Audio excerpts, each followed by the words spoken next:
Hello everyone and welcome back to my channel Easy Learning with Muskan.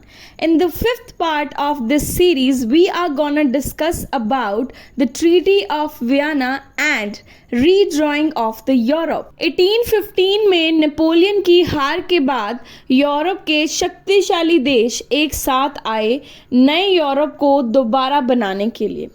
The meeting was called the Congress of Vienna held in Austria and उसको lead किया host किया Austrian chancellor Duke मेटरनिच ने. The goal was simple, bring back the older order before Napoleon's rule. Means कि Napoleon के आने से पहले Europe society जैसी थी वो वैसी उसको बनाना चाहते थे. And restore monarchy in Europe, और यूरोप में दोबारा मोनार्की को सेटअप करना चाहते थे, रीस्टोर करना चाहते थे. Britain, Russia, Prussia and Austria, the four major powers were conservative. ये सारी कंट्रीज कंजर्वेटिव्स थी जिन्होंने नेपोलियन को मिलकर हराया था. And they wanted to undo all revolutionary changes. जो भी नेपोलियन ने चेंजेस किए थे वो सब वो अंडू करना चाहते थे. तो चलिए आइए देखते हैं ट्रीटी ऑफ वियना के मेन डिसीजंस क्या थे. First was France boundaries were reduce.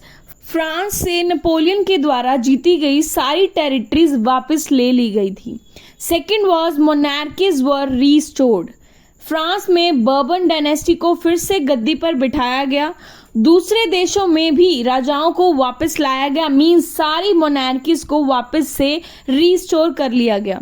Third was balance of power was created. मतलब फ्रांस की बाउंड्रीज पे स्टेट सेटअप किए गए ताकि वो फ्यूचर में और एक्सपेंशन या इन्वेजन्स ना कर पाए.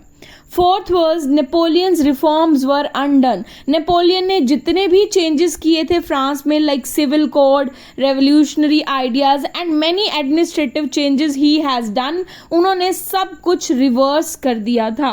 मीन्स सब कुछ अनडन कर दिया था. Then many territories were reshaped to strengthen conservative powers. Conservative powers की पावर को और मजबूत करने के लिए बहुत सारी टेरिटरीज को रीशेप किया गया. That means redrawing the map of Europe. Europe का मैप दोबारा से रीड्रॉ किया गया. Under this treaty Russia got Poland. Russia ने पोलैंड के एक बड़े हिस्से पर कब्जा कर लिया.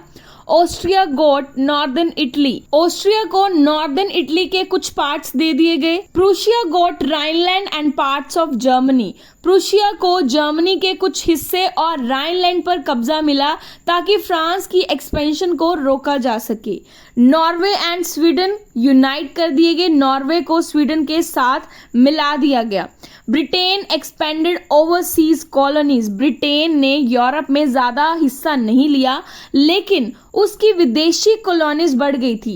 And India was the part of it. India भी ब्रिटेन कॉलोनी थी पहले, as you know it, right.